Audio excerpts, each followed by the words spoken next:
Federal agents call it a pandemic loophole, netting millions of dollars to fraudsters and using the elderly to rob from taxpayers in just a matter of weeks. Fox 4's Katie LaGrone speaks exclusively with a federal agent on the case and explains why victims never knew they were being exploited until they, along with the rest of us, were already paying for it.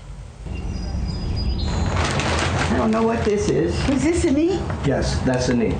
Adam shows us the loot she was shipped last year. I kept telling these people that kept calling me that I did not need braces and I did not need a back brace or a knee brace or anything at all. It prompted her to call authorities. I'm just reporting that it's fraud, that I did not order them. At 90 years old, Adams is one of millions of American seniors who each year are shipped durable medical equipment, including braces they don't need or want. And this DME is used by thieves to cash in on hundreds of millions of dollars in fraudulent Medicare claims. What is this? But since the pandemic, this brace scam has loosened up, bringing back what federal agents haven't seen in years. No storefront. No product. No product. Doctor. The patient has never heard of the DME company, and the patient never received anything. Federal agent Ryan Lynch leads the Medicare fraud strike force team on Florida's West Coast. So what are they getting? Just a phone call? Nothing.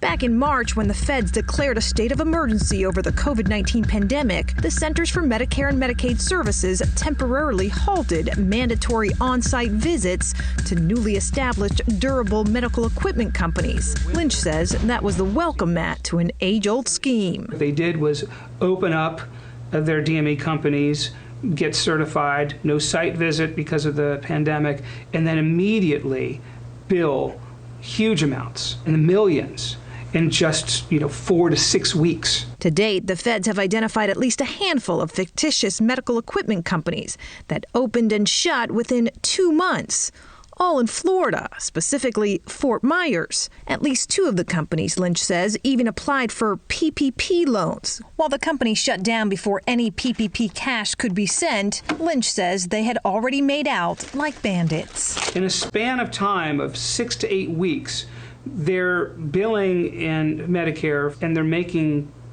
upwards of $3 million in 2 months. That's how fast. In August, the feds ended that temporary halt to on-site visits, leaving any new medical equipment company to once again be visited by the feds. Was this narrow window of opportunity something that only a few people capitalized upon? Time will tell. Suspension sleeve. Meantime, Miss Adams plans to donate her box of unwanted braces. Who are you? Jane Tondra, Jay. I helped you with your case. On the day we visited, she met the local guy who is helping the feds build a case that continues to prey on seniors. What do you think this box is worth? $1,600 $1,600? to $2,000. Yeah, that's what they would bill Medicare. At the expense of all of us. The big takeaway, healthcare fraud hasn't ended with this pandemic, and in some cases, it's gotten even worse. So a reminder, never give out personal information. Check your Medicare benefits summary. And if you happen to receive equipment you didn't order and didn't want, make sure you report it. We have details how on our website. Katie LaGrone, back to you.